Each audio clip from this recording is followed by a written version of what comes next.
seluruh dunia mengatakan tentang big data, sama ada organisasi, kerajaan, swasta dan sebagainya. Saya ingat juga sampai saja era web 2.0 dan kita lihat ketika itu melonjak ya jumlah data 50%. Apa yang kita nak riuhkan sangat, kerana dulu pun kita tak ada internet dan perlahan-perlahan kita ada. Kerana dia boleh kita peroleh dalam mana-mana juga pangkalan data yang wujud dalam mana-mana organisasi, ya, tak kira lah organisasi kerajaan maupun organisasi swasta. Kita lihat social media mula memasuki dan dia melonjak 75% tingginya. Kita ketinggalan atau kita berada di depan, itu yang saya nak bincangkan hari ini. Itu tadi untuk memberikan jalinan kepada topik pada malam ini, iaitu big data ataupun jumlah mega data yang ada di seluruh dunia ini, dan itu semakin menjadi suatu ciri penting dalam ekonomi sekarang dan mendatang dalam konteks itu. Apa yang dibincangkan dalam dialog pemikir negara oleh pemikir-pemikir ulung negara, profesor-profesor dan penyelidik-penyelidik negara itu mendapat tempat di hati masyarakat rupanya, dan saya bangga malam ni kerana ada satu syarikat SME ataupun IKS, Industri Kecil dan Sederhana Bumiputera, yang telah pun mengambil idea dan cabaran untuk menelusuri big data sebagai satu aspek utama dalam perniagaan mereka. Hasil daripada melihat diskusi seperti tadi itu, terima kasih kepada Prof. Halimah dan rakan-rakan dan juga kepada Majlis Profesor Negara. Jadi saya nak terus memperkenalkan usahawan yang bakal mengorak langkah, sebenarnya sudah pun mengorak langkah sebagai syarikat Bumiputera yang meneroka peluang dan potensi ekonomi big data ini. Datuk Haji Han, terima kasih banyak kerana datang pada malam ini. Datuk adalah pengarah eksekutif kumpulan bagi AGA ataupun AGA, dan saya kerap kali mempunyai masalah untuk bercakap tentang mereka yang berada di akar umbi memperjuangkan perniagaan big data ni, kerana senang untuk mendapatkan profesor, penyelidik dan sebagainya. Jadi bila saya ada peluang, apabila saya lihat adanya perjanjian di antara syarikat Datuk dengan UKM untuk melihat bagaimana penggunaan big data dan kualiti hidup dan sebagainya, maka ia memberikan magnet pada saya untuk melakukan perbincangan malam ini. Jadi soalan pertama saya, di Malaysia kita masih lagi berbincang tentang kemandirian ataupun kebolehupayaan IKS untuk berjaya dalam bidang perniagaan tradisi seperti pertanian, pembekalan, barangan industri dan sebagainya. Tapi syarikat Datuk terus melangkah ke big data, dan ini adalah industri kurun ke-21 dan dia terus masuk lautan biru, blue ocean. Jadi kenapa Datuk melihat kepada big data, dan apakah potensi yang Datuk lihat untuk membawa syarikat IKS Datuk ini pergi ke dunia global? Kerana kalau kita masuk big data, kita bukan hanya bercakap tentang Kuala Lumpur dan Malaysia, tapi di mana jua yang ada jaringan big data ini dan potensinya. Ya, terima kasih Cik Kamarul. Okay, tamu sekali, dari pandangan Cik Kamarul tadi, kenapa was the first soalan, dan masuk kedua adalah di mana kita sebenarnya.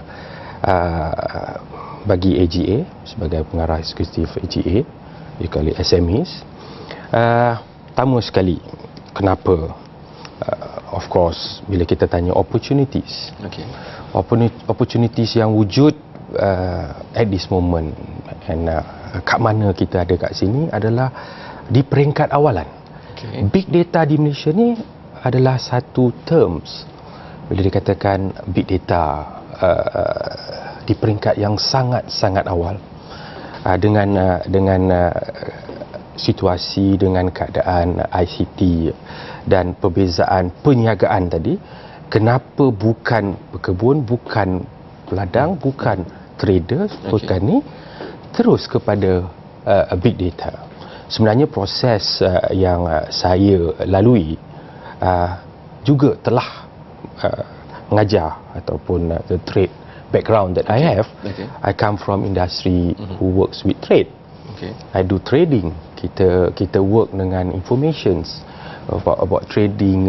Trading is something that need information. So information is about data. How big, how small, how fast is the data. So menjawab soalan Cik Kamarul yang pertama tadi, the opportunity di peringkat awal ni, sebagai seorang entrepreneurs, dan customers ataupun pelanggan yang sedia ada.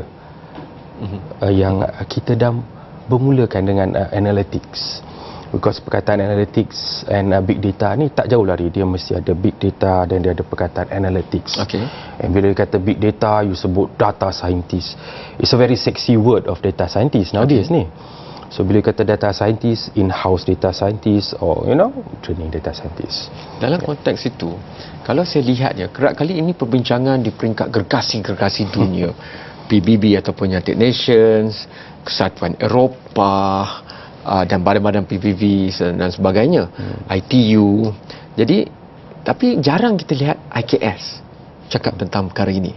Dalam konteks itu, kalau saya lihat pada data, Kesatuan Eropah mengkritik diri mereka sendiri kerana dia kata dalam 20 syarikat terkemuka di dunia yang sedang sibuk menjadikan big data sebagai fokus utama mereka, Eropah ada 2 je.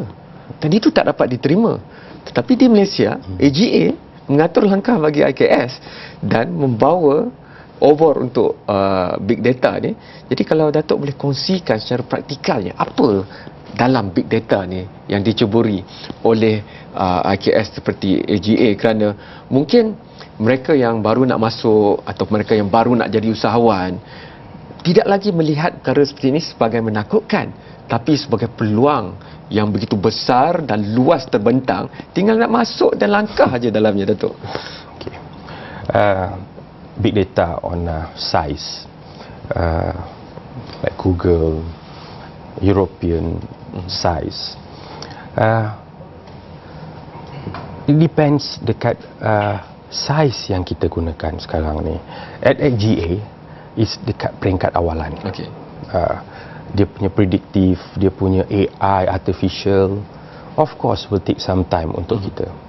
Tapi nak mencapai kepada peringkat middle and top, it must start from ground. Okay, bila kita start dekat ground ni, because it doesn't need so much of effort dekat getting data from other sources. When you go into global, they get a lot of other resources of data. Mungkin 15-20 different source of data need to be in one place, then dia panggil level of a stage, and it depends also dekat dia punya actions. Alright. So kalau look at what AGA have done is kita create first kali was that 3A. Analysis, answer, action. Kalau we talk about analysis, it's about analytic. Buat analysis, you akan jumpa jawapan baru. That something can up. Hari ni pakai baju, ramai pakai baju warna biru. Alright. And then the answer is there. Why do biru? Should I have more product in biru? Should I paint new houses of biru? So you can take that color to another action. Alright. So it depends on size.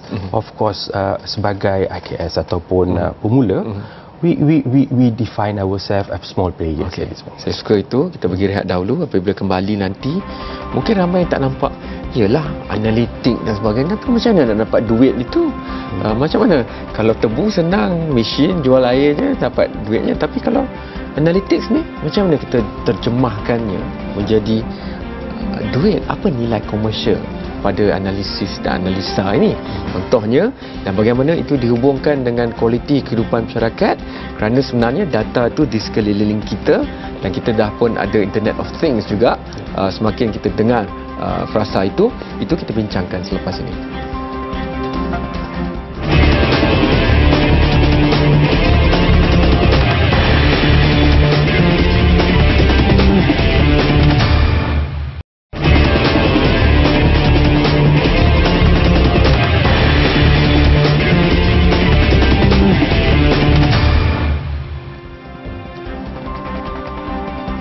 Saya masih ingat lagi ketika dalam satu acara bersama dengan Akademi Sains Malaysia, ada Profesor Mohan Soni, dan beliau antara pakar yang paling terkemuka dalam bidang big data ini dan menjadi rujukan banyak syarikat, dan beliau mengatakan bahawa sebenarnya sedar tak sedar big data tu pun tiba Cuma yang mana yang mula dulu dengan mula kemudian dan tak mula lagi sahaja. Dan dalam konteks itu, beliau mengatakan bahawa dunia akan menyaksikan perubahan yang begitu pesat berdasarkan pengambilan big data sebagai sesuatu yang normal dan bukan lagi hanya sebagai satu yang alternatif.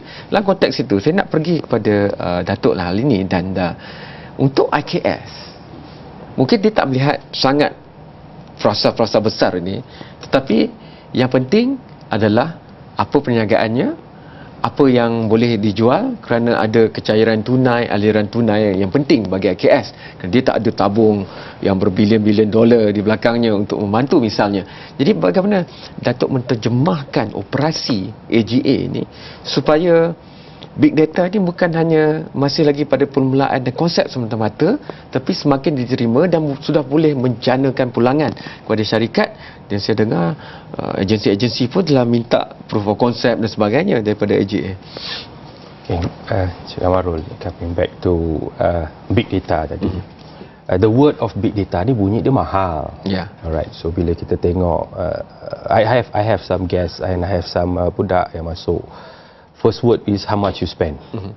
What is your capability? Macam mana you buy this machine? Because big data sounds like very, very expensive. Dan technical. But very technical. But sebenarnya benda-benda yang kita pakai dekat Excel, kita pakai dekat PowerPoint, kita buat analysis is also about analysis. It's analytic. Okay. Alright, so before you go into big data yang katakan big, very, very big, we talk about concept company AGA nampak very simple. First sekali, hardware yang sesuai. You have the hardware yang sesuai, people who can write to that hardware. Okay. Very, very important. You beli too expensive, besok you tak ada person can ride on the machine. Okay. So it's like a Lamborghini tapi driver yang slow. It still run, but then subject matter expert. You still need people who know about the business. Okay. Alright, okay. Dulu kita simpan data is for maybe for auditing purpose. Kita simpan data untuk people nak naik gaji, kita nak check. The same data, we are sitting on data. So coming back to point yang Cik Kamarul kata is how do we make money? Then that is where kita first, when we analyse data, kita nampak answer. That was from the analysis. Then you akan dapat word yang ketiga. Dia panggil action. Cost saving. If you can do cost saving in whatever action you are going to take, and you can do marketing, tadi ambil baju biru contoh dia, you can design baju biru because baju biru is very much indeed in the market sekarang. It is for the new business that you are looking at. Okay. Of course, macam what we have also, we have companies that work with us as on kind of smart partnership. Okay. How? You have data, we have technology, we have capability of crunching, yang mana it cost us a bit to do that machine, but we are used to it. We crunch the data you, then we UI kan, user interface itu kita buat very nice, supaya top level dalam meeting dia boleh decision, yes, we can decide on the way, straight away we can decide if we take this action because the proposal is on the action. Salah satu dalam tu, kalau dia bagi balik ke AGA untuk do the action, it is a business for AGA. It's your data, we work on it, on the action, we share. Jadi pelanggan AGA adalah syarikat dan institusi serta organisasi yang ada data dan mahukan lebih maksud, makna dan juga nilai-nilai strategik yang ada dalam kumpulan data mereka, kerana mereka sendiri mungkin tak ada keupayaan untuk sintesis dan menganalisa data itu. Yes, very much. Untuk syarikat memang lebih kepada history data, whatever they have, but with Internet of Things sekarang ni, kalau kita can even communication kita bercakap, gerak, you know, everything communicates. The message is everything communicate.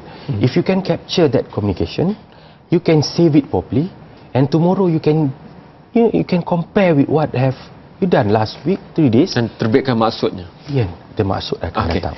Datuk, kita rehat sekali lagi yang terakhir, tapi apabila kembali nanti, saya nak tengok macam mana rakyat, apa yang rakyat dapat faedahnya, masyarakatnya, penggunanya dan sebagainya daripada jika kita masuk dengan big data ni dengan lebih meluas lagi.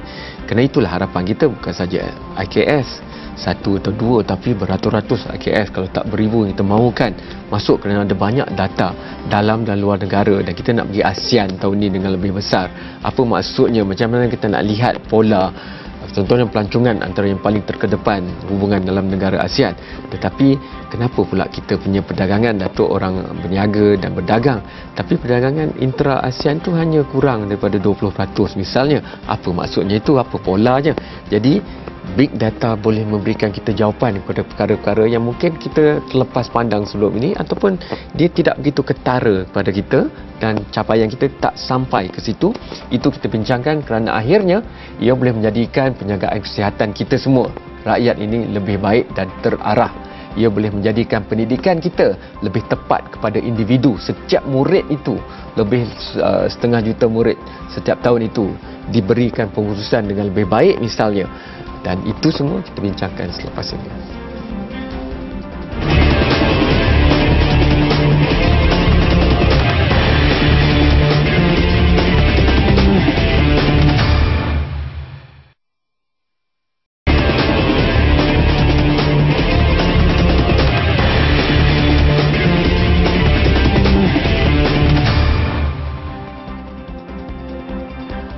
Agenda awal ini masih membincangkan tentang potensi big data, dan ia kini bukan hanya di kalangan profesor, pembuat polisi, tapi IKS Bumi Putra pada takat itu membawa obor-obor kita dalam bidang big data ini dan menjadikannya sebagai satu fokus niaga.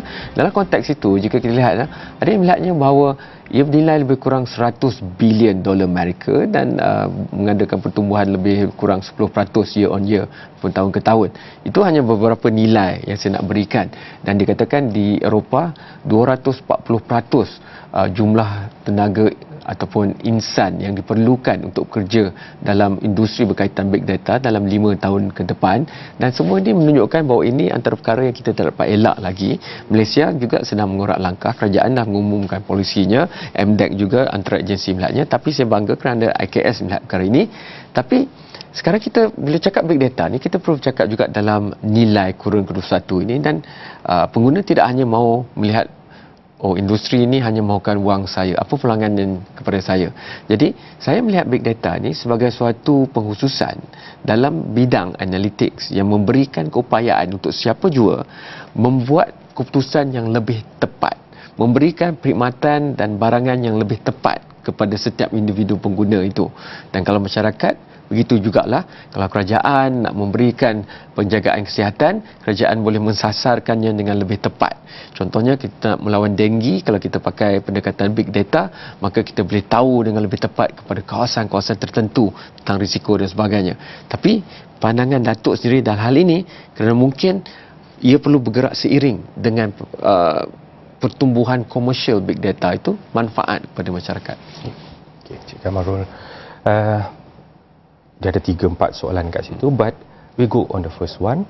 The first one is the commercial value tadi. Saya percaya on commercial value.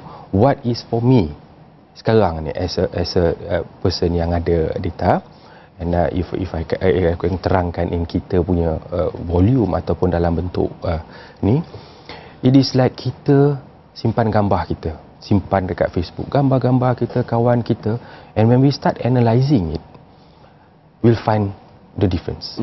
Alright, so if we can use that and think about another business, immediately it can create another business. Using social media sekarang ni, kita boleh jual berbagai. I believe you from your Facebook you akan dapat berbagai ni. But before you do sales, sebenarnya kita dah lalu proses analitik. Sebelum you letak barang you, sebenarnya I can sell this thing. If I put into here and these are my target customers, I hope they can buy and I can do. That is the base yang kita go through tadi on commercial value. Immediately, while allowing yourself to be in social, you are also putting some as benefit. It's a fast thing yang kita boleh nampak on that one. Then kita go back into that tadi, kalau kita kata denggi, kalau dulu dia kata denggi, if you do demografi, kawasan rural, kalau dia punya pengairan tak berapa cantik dan cara pun kurang bersih, that is from dulu kalau kita tengok. But from once you go into analytic, you akan nampak kemungkinan lepas berlakunya jerbu, akan datangnya SARS dan akan datangnya denggi. Dan kalau datangnya denggi ni, dia akan bawa sekali apa simptom-simptom yang membawa kepada denggi. Alright, that is on that part. Alright. And now we have phones. Phone is like, kalau those days 1969 is like you bawa satu mainframe. Very expensive, but phone value nowadays you carry around. Coming back to your health, what do we get if our health data is dekat kita punya phone? Of course, kalau kita dulu kita kata kita punya privacy, we don't want. But anything happen to me on the road, something happen to me on the road, and doctors can immediately identify from my smartphone. Just open my app, my whole history is kat situ. That is from the pengguna site. They have their data in a package. But as orang ataupun sebagai IKS atau business, if I do that and allow you to use my app, what do I get? I need your data. Bila I ambil data you, I boleh learn about pattern. Sebenarnya you pergi klinik ke, you pergi ke, of course I don't do marketing to you, but I understand sebenarnya ramai sakit. This start from Melaka, nanti dia akan keluar kat Pahang, batuk start kat sini, dan it's just because of you are sharing. Secara tak langsung, you are getting whatever you want as a pengguna site. As a businessman, I nampak that I can create the opportunity, dan government can spend the right things in the right place. Sebenarnya memberikan lebih ketepatan. Yes. Dalam aspek maklumat, terima kasih banyak Datuk Han dari AGA kerana memberikan kita perspektif itu. Kita harapkan IKS Malaysia lebih ramai lagi, lebih banyak lagi usahawan, dan lebih ramai usahawan, lebih banyak syarikat, dan kita akan terus ikuti AGA dan ke mana hala tuju AGA lepas ini, itu di masa depan. Kita gembira kerana ada perkongsian dan perjanjian bersama dengan institusi seperti Universiti Kebangsaan Malaysia. Itu menjanjikan pelbagai peluang. Anda boleh berikan pandangan anda sendiri kepada pelbagai platform yang Astro Awani ada, Facebook, Instagram, Twitter dan sebagainya, dan insya-Allah kita akan bawa pandangan-pandangan itu dalam episod yang lain pula. Sekian, selamat malam dan terima kasih, dan insya-Allah kita akan jumpa lagi.